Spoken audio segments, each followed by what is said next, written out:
Is street epistemology cancer? Yes. Good night. I'm just kidding. Just kidding. Alrighty. Is it cancer? What do I mean by cancer?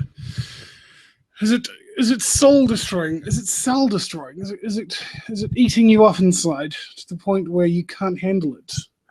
And it's breaking down your immune system, so you're going to die of a common cold. Maybe.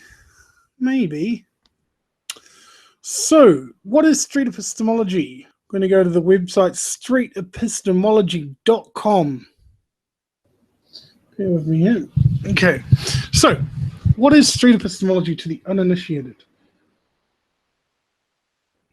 Yeah, I know, Colby, I know. It's fine, I always figure that people watch it afterwards, so.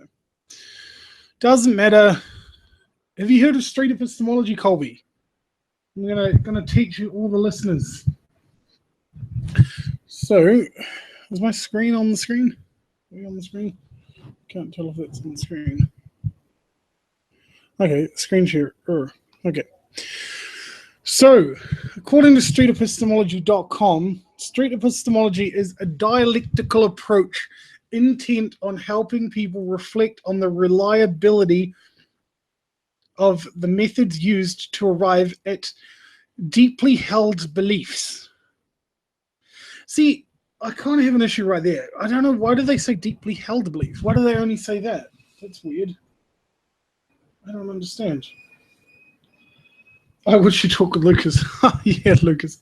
He's going to come and watch, hopefully. Okay. So street epistemology, SE, is the application of epistemology, the study of knowledge, outside formal academic contexts. So, right. Okay. It is a method and an approach for having meaningful, civil, non-confrontational, respectful and productive conversations that are oriented toward aligning our beliefs with reality. The aim of street epistemology is to examine the processes that they use to come to knowledge. To come to knowledge, become more reflective about their beliefs and break through dogmatism. Oh, okay. So they have a clear agenda, first of all, which I appreciate that they're honest about. They are wanting to help people break through dogmatism. So you would think at this point they would have a definition for dogmatism, but it doesn't look like they do. So that's a bit sad. Street epistemology is dialectically based, grounded in the Socratic method. Anti-agenda, yeah. Where are you going to disconvert you? This stuff fascinates me, man. Honestly, it's these people, like, I talked to this guy after a year of not talking to him, and he just has the same conversation. It's just mad. It's madness. Street epistemology, street epistemology is dialectically based, grounded in Socratic method, and modified by recent evidence-based advances across a wide spectrum of disciplines, such as motivational interviewing, applied philosophy, and cognitive behavioral therapy. Does this not sound like a cult to you at this point, Colby? I mean, I'm just throwing it out there. Just throwing it out to the people. Oh, hello, Lucas. I see your comment. Get Doug. Get Doug and them bastards in here. I'm going to fight them. I'm just kidding. I'm not going to fight them. Core principles. Core principles. This looks like a website for a church, dude. What the heck? Core principles. Reason-based processes. Utilization of the most demonstrably reliable processes. Belief on the basis of evidence. Not pretending to know. Oh, God.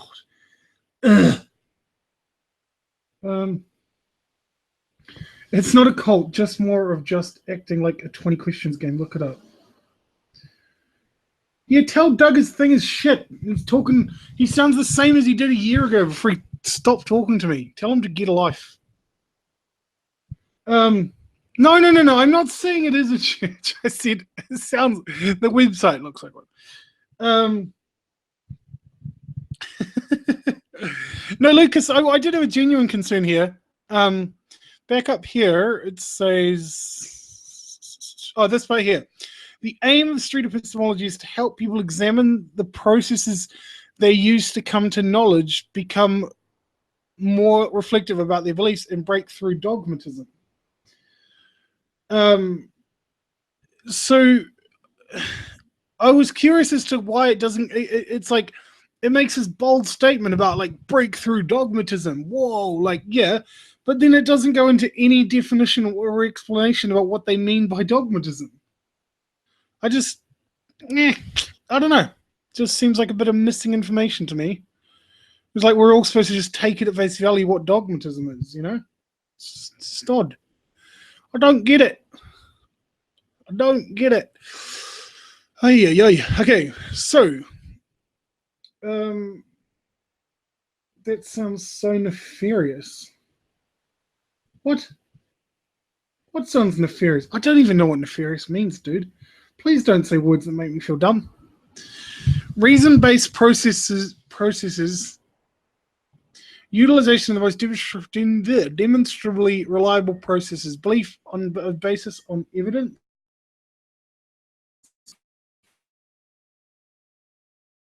consideration of evidence, or the opinions of others, the expression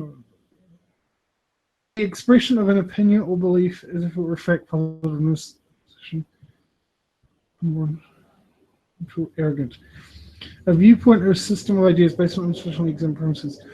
Yeah, I kind of know what dogmatism is, but I'm just curious as to why the website doesn't go into it, you know? This is the one that gets me. Not pretending to know things one does not know.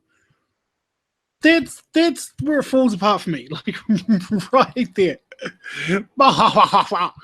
That's where it falls apart, because I don't know a single religious person who is consciously pretending to know things they don't know. Like, that's not how they frame it in their head. And to just treat someone as if that's what they're doing, it's a bit retarded to me. I don't get it. I don't get it.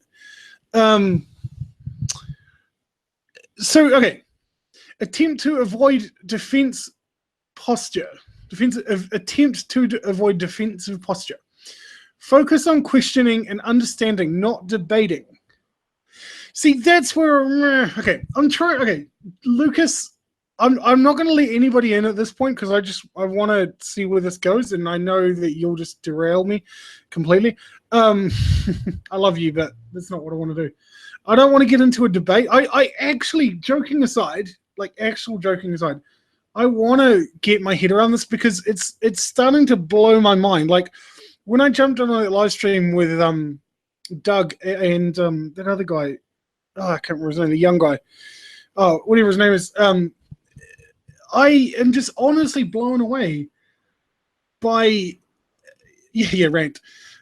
I'm honestly blown away by their I want to say their belief, but their conviction or their I don't even know what the word is. Like the way in which they value street epistemology so much. Like it's actually making me want to look in. Like I'm like, what is this thing? Like what is this thing that is causing people to be so confident in it? Like I'm just like, it's actually a little bit bizarre. No, all right, calm down, people. All right, if you're going to be like that, I'll let Lucas in. Jeez, Louise, man, it's fine. You can come in. I was just setting a tone. I'm not scared of anyone. You come at me. Little ranty commenters. You use the Socratic method as well. Okay, maybe. Fair enough, I guess. I don't know what you mean by that, but feel free to elaborate. Feel free to collaborate. Dun, dun, dun, dun, dun, dun. Okay, sending Lucas the link to join. Sorry, my computer's being slow.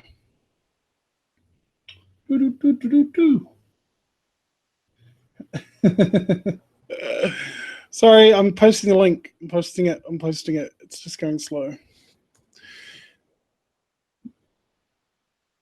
Lucas now officially has the link. Wicked. No, Lucas, come on in, man. Alrighty. Like, as I was saying, I genuinely am just enamored by the way in which people like Doug, for example, if you don't know who Doug is, he's got a channel called Pine Creek or something. Asking questions like points, making a person think about it instead of trying to paraphrase it.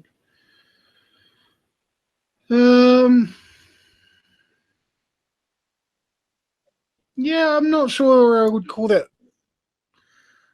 I don't know. Yeah, maybe I'd have to talk to you properly to elaborate on that, because it seems like a... Oh, there he is.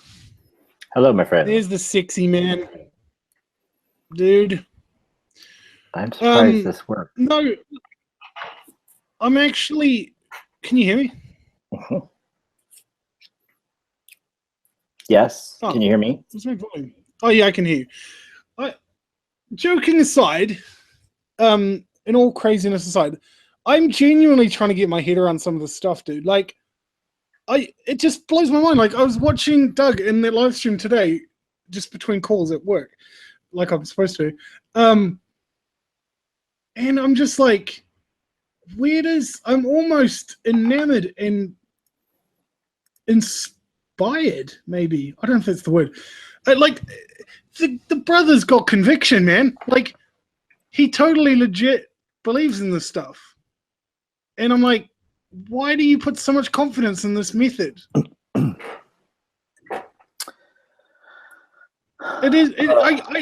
not trying to be insulting. I'm not trying to be a dick, but I can't put any other language around it except like faith-sounding language.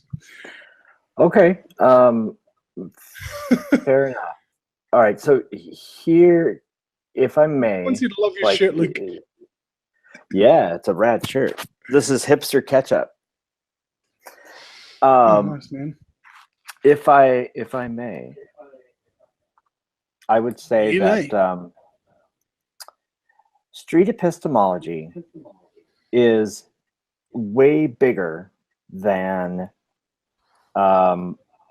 its very tiny core idea. And its very tiny core idea turns out to be really, really useful, which is at the heart, at the core of street epistemology is this thing: how do you know?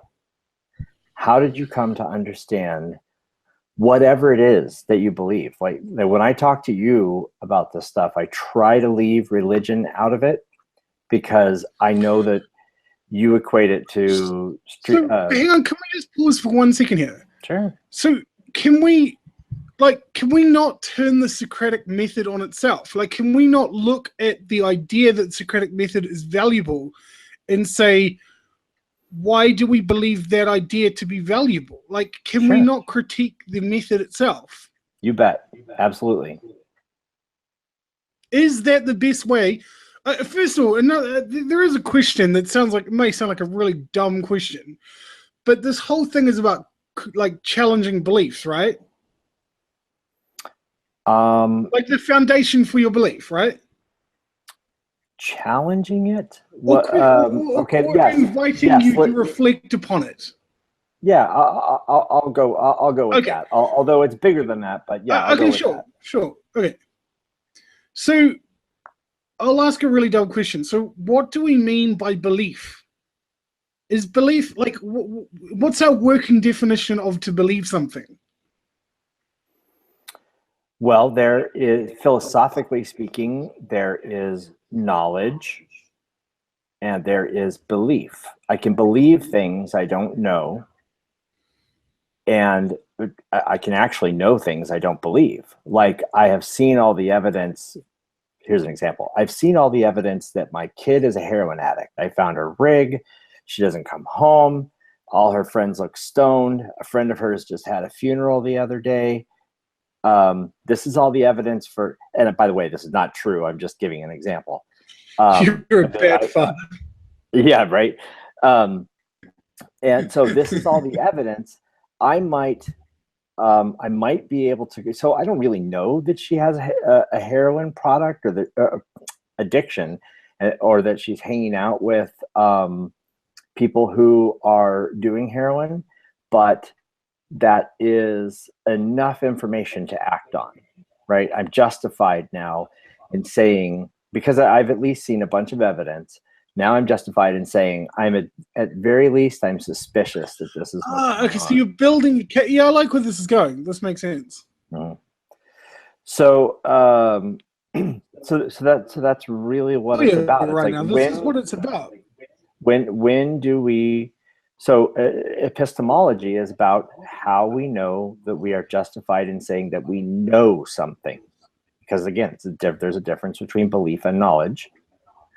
I believe that Trump is a terrible president. I don't really know yet. The jury's still out, but I believe that. Politics, no, buddy. Move on. It's not about that. It is about, and so when you read the thing on the SE website and it says like a dogmatic belief, this is my dogmatic belief. I don't really have a bunch of evidence to say that President Trump is a bad president, right?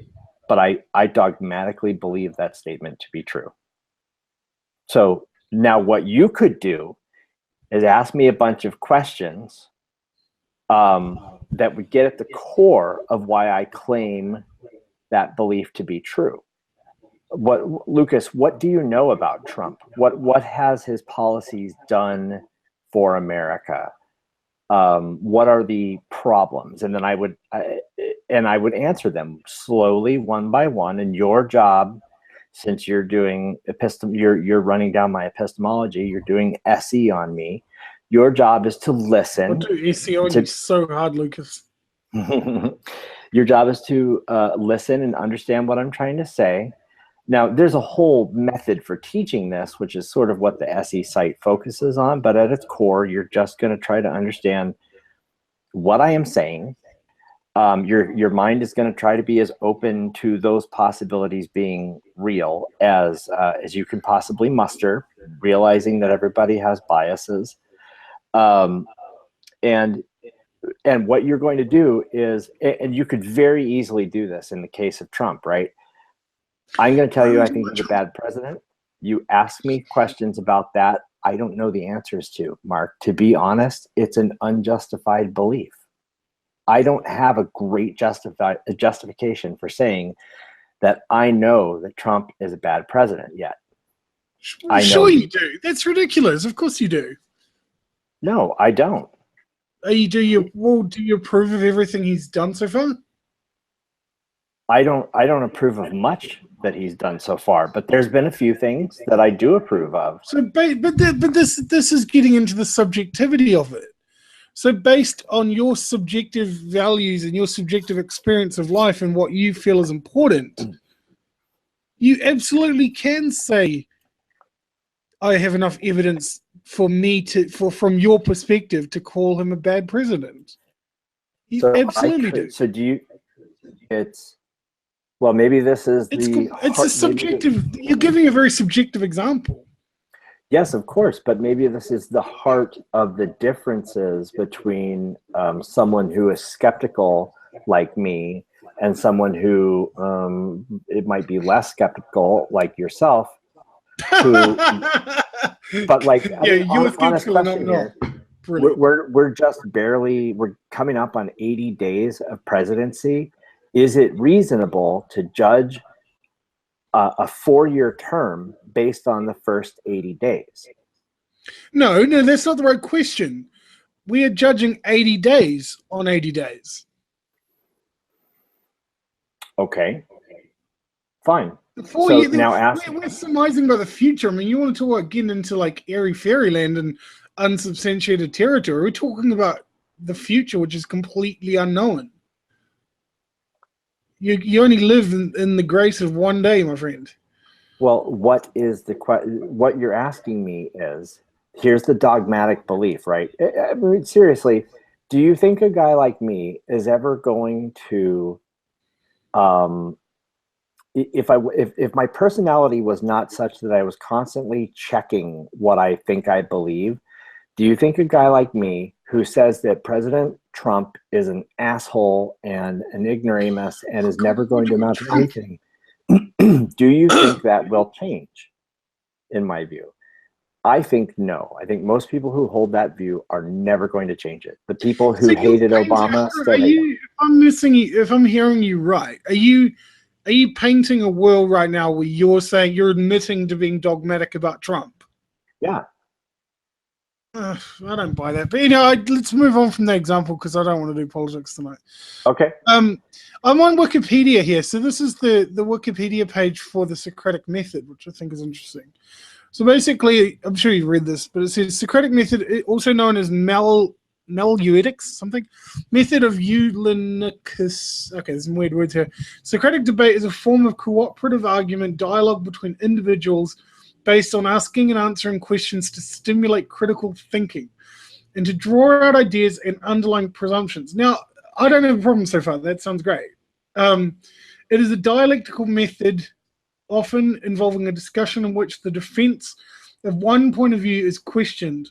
One participant may lead another to contradict themselves in some way, thus weakening the defender's point. This method is named after the classical Greek philosopher Socrates and is introduced by him in Plato's Theaetetus, something, as midwifery. Because it is employed to bring out the definitions implicit in the interlocutor's beliefs. The definitions right, okay. Because it is employed to bring out the definitions implicit in the interlocutor's beliefs to help him further their understanding. Oh, right. Now, okay, that one sentence, that was like a light bulb there. So, because essentially what it's saying is, it's prompting the person to confront the beliefs that are implied by what they're saying. So that's why I'm totally like playing over these street epistemology videos in my head right now, because that's why when they go, oh, like I believe this, and then the response will be something like, oh, so what you're saying is blah blah blah blah, and they reflect it back to them using a different, like they almost use more precise language to like basically try to nail them down on what they like. Are you saying this? Like they're basically trying to bring out the explicit from the implicit, if that makes sense.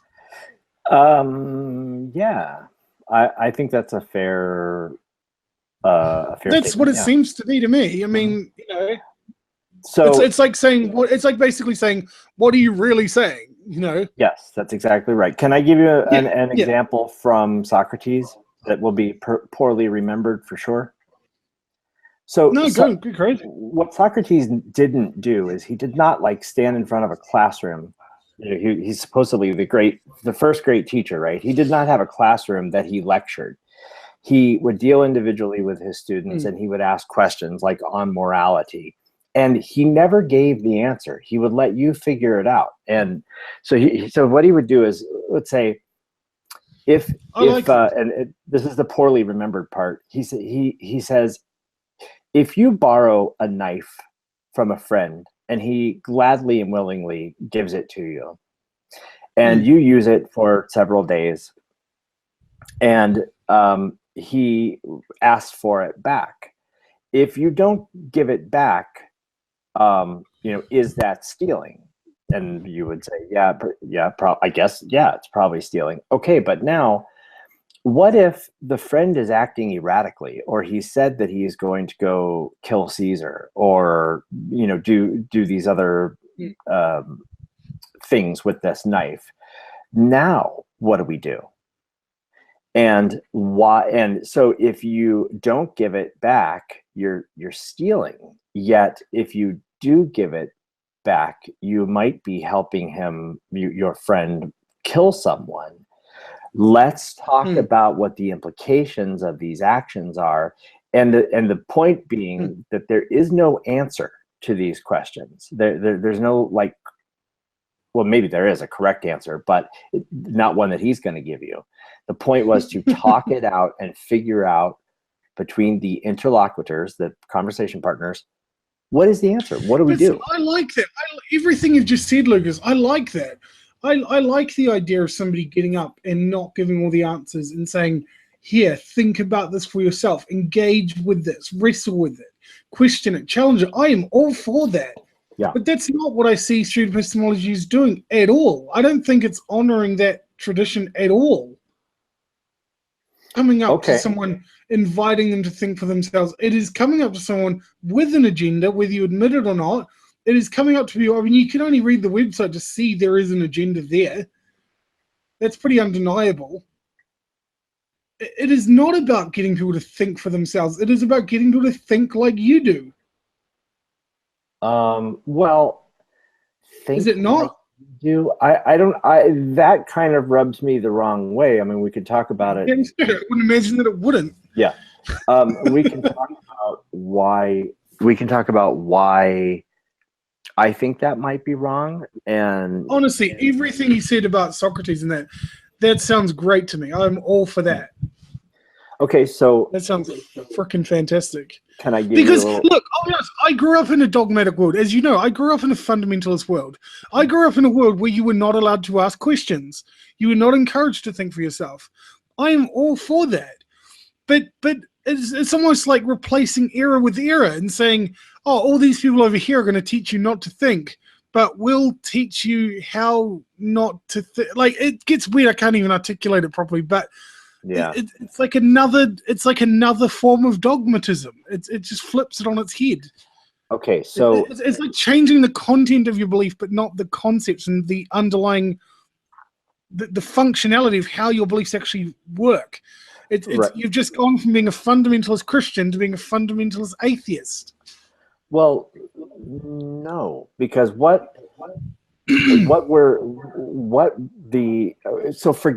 got to put I think for us to advance this conversation, you have got to put aside the religion thing for a second. Let's just talk about SE at its core principles, because you might have some valid points about the practical use of SE and even where it came from, you know, with Boghossian and. But wait, why are you telling me to put aside something? Why are you trying to set the parameters of the conversation here, Lucas? It's like you have to line up all the pins. Wait a minute, hang on. One thing at a time. One thing at a time. I am explaining to you, Mark, that you might be right about your objections in the way that it is being used. I'm asking you to put that aside for a second so we can focus on the core of the usage of SE. You have a very dogmatic belief that street epistemology is a bad thing, and that it's only and ever used for religion, and that is not the case. Okay, so I think if we can put the religion thing aside and the practical use of it, and even the marketing of it, and the book, and the Anthony Magnabosco videos, and talk about what SE is supposed to be and how we're supposed to use it, I think that will get us farther than doing these circles. Okay, but that's like me saying, like, I'm sure you take issue if I said, oh, forget about the Crusades and all the horrible shit done in the name of religion. Just put that aside and just look at Christianity the way I'm telling you it is. Like, you would call bullshit on that, Lucas. We're talking about two different things, Mark. No, we're not. No, we're not. You're saying, okay, put it aside. You're not hearing me, Mark. This is the problem. You are not hearing me. I'm hearing you perfectly, my friend. You are not hearing me. I'm not hearing you, or I'm not responding in the way you want. You are not hearing me. I didn't say. What am I missing? Okay, let me start over. What I'm asking you to do, Mark, is put aside the Street Epistemology website and the words that are on there, and the fact that there is a book, a manual for creating atheists, and the words that are in there, and the personalities that surround those things. I'm asking you to just box it up and put it aside for now, not forever. And let's talk about the value, or forget the value, the process of what epistemology means, and how discovering someone's epistemology will help me come to the truth, or help you come to the truth, or at least a clearer picture of what it is. That's all I'm saying. Not forget that forever, but I think it will hurt us if we can't kind of compartmentalize this a little bit. Okay. So I gave you the example of like my dogmatic belief about Trump, and I'm sure that you could, and probably did in your head, think of a bunch of questions that you could ask me that would help me come to understand why I think that way. And what street epistemology would do, so I'll ask you myself, why do I think Trump is a bad president? Well, I think he's a jerk, and he's a bad for the country, and he's kind of slovenly, and he's not a very handsome guy. I think his policies on immigration are crap and anti-American. I think he's an isolationist and a nationalist, and these are values that I don't accord to. About Trump, dude? Sorry? I can't think of a better example. To my speech of mean about Trump. It's Mark, this is, God, you really have a hard time with conceptual things, right? I'm trying to back this up. I don't care about Trump. This is not about Trump. I can't, it's an example. Okay. Lucas, I was trying to make a joke, okay? All right, sorry. Don't get all antsy. Your sense of humor is too dry. I can't read it. Seriously, I can't. I really can't, because it sounds like a complaint. Anyway, oh, this is not take ourselves too seriously. All right. No, look, I do. Here's what I get annoyed with, because I feel like you're doing it again to me. Okay. This default position of, oh, you don't understand, you're just missing understanding, you don't get what it is. And I'm like, I do get what it is. I really genuinely believe, if you can use that word, that I understand what street epistemology is all about. Okay, I don't. Could you tell me what it's all about? Sure. I mean, I kind of have already. I mean, we've kind of gone over it. I mean, pretty much what the website goes through and says is basically what it is. It is, I mean, even the website, to their credit, it admits something of an agenda. It is the strange impulse that certain people that typically are atheists have to approach and accost people and interact, like to engage with them about their deeply held beliefs and whatnot. And it is, like I said, I mean, I think I gave the best example of it before, where it's, I mean, when I read that line in the Wikipedia thing where it talks about, you know, that to me kind of sums it up, where it's probing people. It's saying, why do you believe that? What's your ground? You know, it's non-confrontational confrontation. You know, accost. Colby's yelling. I mean, look, stop using caps, Colby. Bloody hell! I'm reading your comments. All right. It is. It is. Yeah. It's challenging the foundations of people's belief. Like, why do you believe what you believe? Like, you know, what's your reasoning? All right. Fair enough. Okay, Um, and so what you're saying, I think, let me see if I can reflect this back, is you're saying that actually, I guess you'll have to clarify this. It is either that the process is invalid or potentially invalid, or it's not invalid. I'm not simply- going to say that. It's very valid.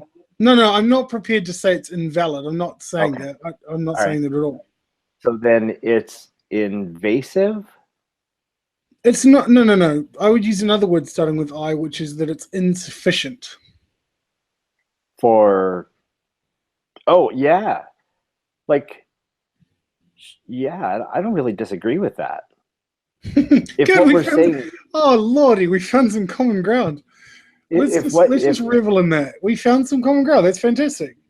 Yeah. So if you think that, well, let me put it this way. Obviously, if I thought that I was going to, like, be able to unpack truth and show it to somebody in a nice, tidy box in a 5-minute conversation, or even an hour conversation, or a month-long conversation, that's probably not going to happen. All these things are things that we in our own heads have to think about and work over. What street epistemology or chasing down someone's epistemology would do is point out things that are not really great reasons to believe. For example, you ask, if I may use religion as the subject here, but if you ask somebody, why do you believe? Oftentimes they say, well, I just grew up with it. Okay. Good.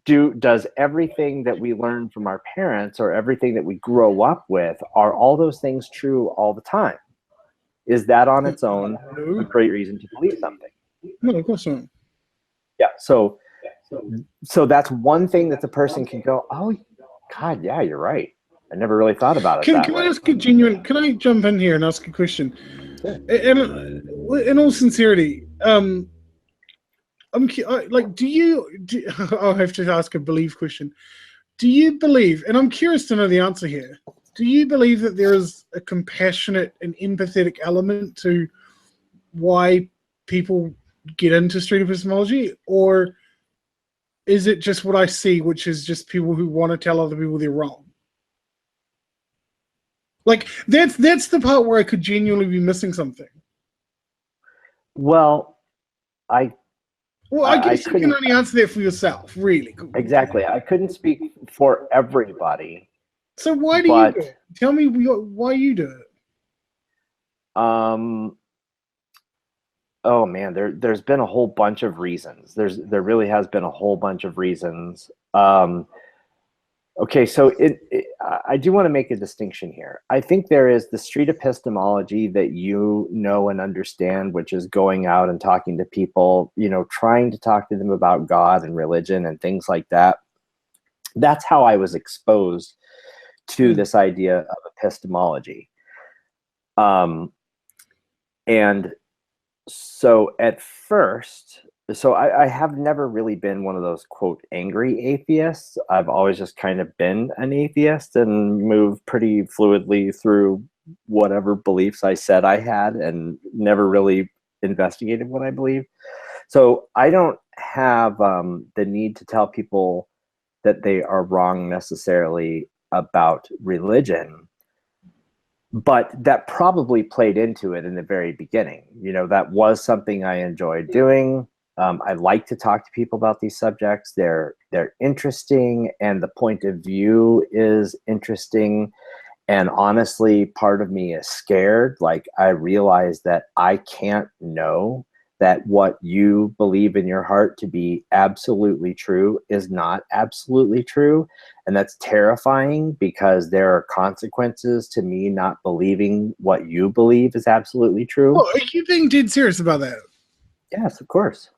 So you're admitting that you're basically acknowledging that there's a possibility that someone who doesn't believe what you do could be right. Sure, absolutely. And it sounds like you're talking about in the context of faith and possibly burning in hell, by the sounds of it. Yeah. Lucas, yeah. Why else would I? Yeah, why else would I care?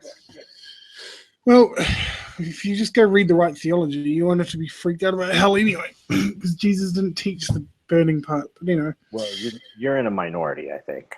But anyway. Not really. Not really. Mainstream Christianity in the West is just westernized Jewishness and just hijacked it. I mean, no, it really has. I mean, the theologian author Brian McLaren, who I spoke to on the podcast, basically his take on hell and Jesus' teachings on hell was, he says, he goes, I don't believe that Jesus came to teach hell as much as he came to unteach it, because the concept of hell, on a side note, was as in a place of punishment, was adopted between the end of the Old Testament and the beginning of the New, and it was like a great, traditional thing that the Pharisees have basically hijacked and used as a fear tactic, which, surprise, surprise, people still do that today, Yeah. Well, like, if you don't do this, then you're going to burn forever. It's a great marketing tool. Yeah, it's, so TBH, to be honest, that is part of the problem, right? That it is. I have talked to. I have talked to so many former believers who are, I've given you the example of my wife before. For one, when she came out of Christianity, she was crushed. She was heartbroken. Jesus was her best friend in the whole world. And Jesus died, flat died. And the thing is about belief is, I don't really think people choose what they believe. I think you just kind of start believing stuff. Well, that's something that reminded me of our conversation with Doug Paget. Like, he sort of said that as well. He kind of goes, I don't think you really choose your beliefs as much as they're kind of thrust upon you. I'd never heard anyone say that before, and that sort of resonated with me as well, to be honest. Yeah. So when my wife came out of Christianity, she felt like Jesus died. After she got over that, and after she got over being mad about just how long she was stuck in it, she felt like really much lighter. I mean, honestly, she used to have anxiety problems. Yeah. Oh, I have get them anymore. You're talking my language now. Like, I get all this stuff. Like, I'm planning a live stream hopefully soon, like just addressing the issues of mental health and things like that. And I wanted this is the kind of conversation I want to dive into. This is where I love that you're talking about this personal stuff right now, Lucas, because this is where it gets real for me, and this is what I'm interested in, is how does it, that's why I get antagonized and frustrated with the abstract, and I think you seem to articulate yourself very differently, and it's the abstract, removed from reality, hypothetical, critical analysis of SE that you see that's just like, it doesn't mean anything in the real world. It's like just taking someone from, do they believe in God? Why do you believe in God? Blah, blah, blah, and then trying to deconstruct that on a surface kind of level. That doesn't do anything, I don't think. I don't think that has any value, to be honest, Colby says, I felt crushed when I realized that I didn't believe in God, truly. See, this is my audience. I don't know what you guys are like, man. Like, this is the kind of people, you guys are the kind of people I want to talk to, honestly. Like, yeah, I get this stuff, man. I was a street preacher for 5 years. I gave myself to this. It's blood, sweat, and tears, man, and that's what, Lucas, we've had numerous conversations about this kind of stuff. And what I was going to say before I lose my train of thought here, if I could see that your goal was to get people out of pain, like real pain and trauma because of their dogmatic beliefs, dude, I would be right beside you. I would be on board 100%. If that's what it was, then I am in. Like, I would be right alongside you on that, honestly. Because the church, I mean, if I can rail against the church for a minute here, the church has caused a lot of fear and pain and trauma and chaos and ripped families apart, and not to mention all the stuff back in the day, people actually getting their heads cut off and whatnot. But the church does not have a clean record by any stretch, and there are people who are hurting, and it's bullshit. And you know, I mean, this thing I said to when I had the guy Jay Moore on my podcast. You know, I said to him about how, you know, how I was in this sort of church environment where you weren't allowed to ask certain questions, or I asked the questions that you're not supposed to ask, and he was just dumbfounded and almost angry, like on my behalf. Like he was like, "Who are these people?" He's like, "Who are these people?" He goes, "I don't know." And he almost, at this point, he kind of more sounded like a bit heartbroken, even. Like he was just like, "I don't know how you can ask the wrong question." Like he was just like, "Get out of there," you know, like. That's toxic, you know. Yeah, it's so for me, SE, it is about that, but that's maybe, you know, like a 10% thing. I think it is very good for people to think about why they believe and come to understand if they even believe that they have a solid foundation. Like if I talked to you and I said, Mark, why do you believe? And you said to me, you know, I believe because I've had 15 personal interactions between my brother and myself and Jesus Christ. And, you know, I'm 100% sure he's real. I understand it. Because I've met him 15 times. What am I going to say to that? Okay, great. So you have a very good reason. You gotta realize I'm one of the mystical types. I see the divine in this conversation. So there you go. How about that one? I'm sorry, I missed that. Say it again, I said I'm one of these mystical types. I said I see the divine in amongst this very conversation. So go deal with that one. Yeah, so I mean, for me, I have so many questions for you that we after all this time, what have we been talking, Mark, for like 3 years? I have no idea what you believe. Has it been 3 years? You and me both, man. Like a year. Yeah. So yeah, I think so. Anyway, but there. You know what? Can I say something on this?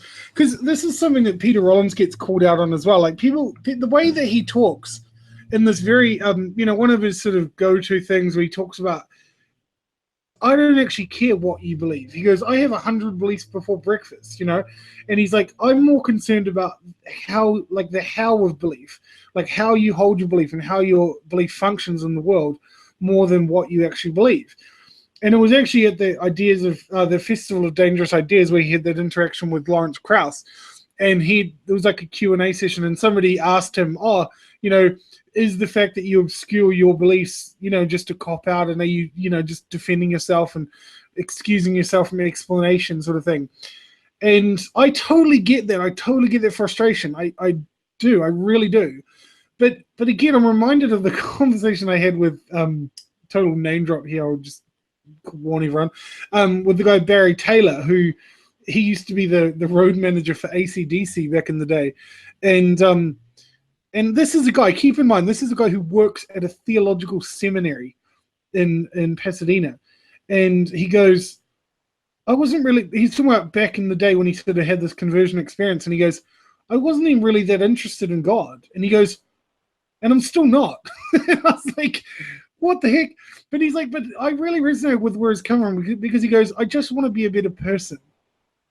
He's like, I just want to be a better person. And you know what, Lucas? That's all I want as well, man. Like, I don't, like, if as long as holding on to this Jesus narrative leads me to want to be more compassionate and want to be more empathetic, great.